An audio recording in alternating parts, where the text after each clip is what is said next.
I recently watched The Lord of the Rings for the first time in a decade. I also haven't read the books during this time, and I grew up loving these movies. And this gap of not seeing them and not reading the stories made me appreciate them more. But it also made quite obvious to me that there are a few changes that could really benefit the story, especially for a movie audience, but also in the books themselves. I'm trying to give you these in chronological order, but it's all quite spontaneous, so I don't know, I might interject something at some point. So, in the first movie, or the first book, I don't think I would change much. It was always my favorite book of the series. I always loved the world building, the ambience building, the kind of dread that creeps up on you, that gets bigger and bigger. But I also enjoyed the funny interludes such as Tom Bombadil, which unfortunately wasn't in the movie. The one thing that I would change in the first movie certainly is Gandalf's death. I would have this scene play out differently. I would have the Fellowship running away from Gandalf before he falls. I would not have him fall at all potentially. This is just to make it more realistic that he then reappears in the second book. Remember, Gandalf doesn't die from falling down the endless shafts beneath the bridge of Khazad-dûm in Moria. He only dies later after fighting the Balrog in the depths of the mountain, and then on the side of the mountain for some reason. It's not explained how they get there. Then they fly up to the top of the mountain, I think, and then at some point after killing the Balrog, Gandalf dies. This is definitely something that I would do different. You could have sort of dramatic suspense. You could keep everything else the same. You could have the Fellowship mourning the death of Gandalf as they get out of Moria, but not show him. Do not show him falling down from the bridge of Khazad-dûm. Then probably the next thing that I would change is a small thing in the Two Towers. Change how Helm's Deep is set up. I really love now in hindsight the kind of invention of gunpowder that is hinted at in the film when Saruman builds these kind of, I don't know, landmines or bombs that an Uruk-hai then carries underneath the wall of Helm's Deep where the small stream emerges. It's been said by other people on YouTube that this doesn't really make sense, that you would have like a side wall protecting a kind of outside area of the castle with an arched passage for the river to pass through. If you go back to medieval history and castle design, no one would have built this castle like this.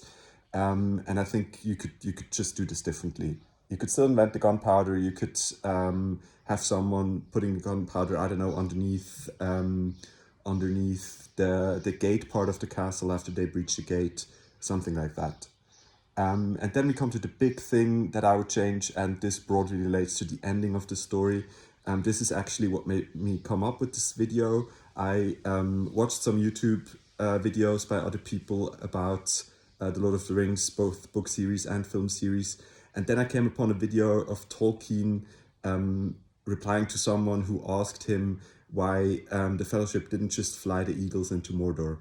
And I'm not actually sure whether it's an actual video of Tolkien or if it's like a parody or an AI version. Yeah, but apparently what he said was just shut up. And I think that's a really bad excuse. Obviously, this is a big plot hole. I think this is something that comes up in a lot of science fiction and fantasy stories, and this is why I would definitely change this. And this is what people can't relate to. This kind of in Greek tragedy was called Deus ex machina, so God coming from a box, which was literally a godlike character descending on a rope onto the stage and then solving the situation. I think this works great in theater, where at least classical tragedy try to build up tension and then resolve it suddenly towards the end. It works great in some Shakespearean plays as well. I think it even makes sense in shorter movies or shorter stories that you would have this kind of resolution in the end where everyone survives and everything turns out well again.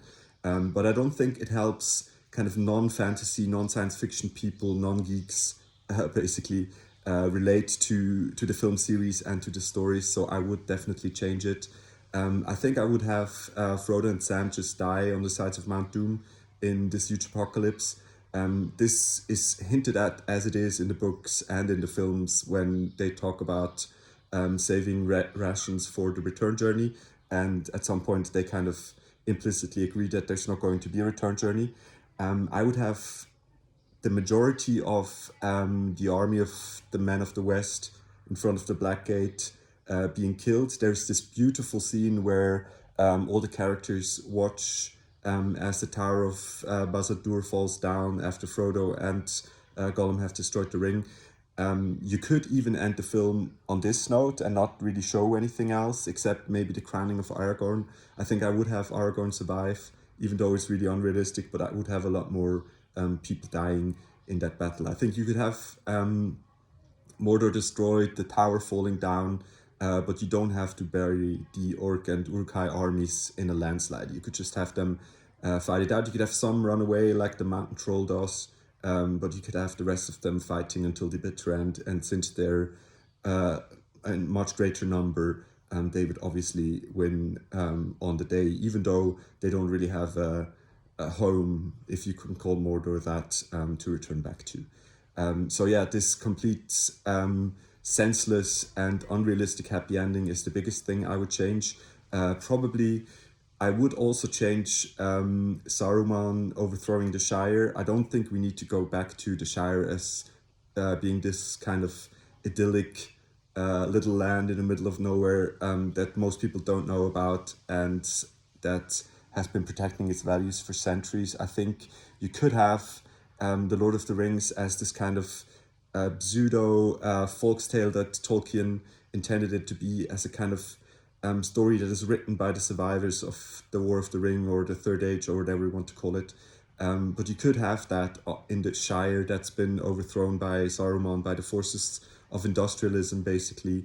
And the whole story could just be a lament for earlier times when there was a much more clear-cut difference between good and evil in the world, but that the destruction of evil actually also meant the destruction of a whole lot of good in the world, as it tends to be in the real world most of the time.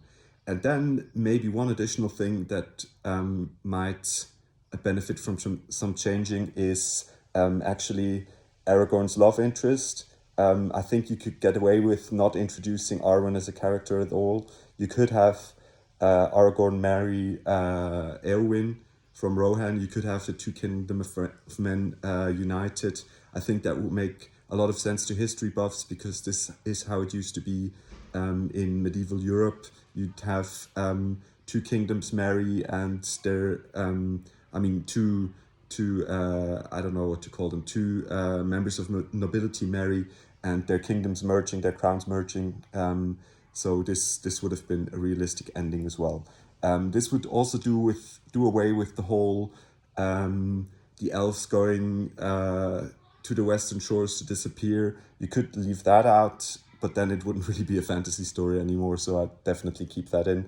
But we could have Aragorn having his long relationship with Arwen, but her then deciding to actually leave Middle-earth and join her father and pass into other realms. And Aragorn being heartbroken, but also being high on adrenaline after surviving the battle at the Black Gate.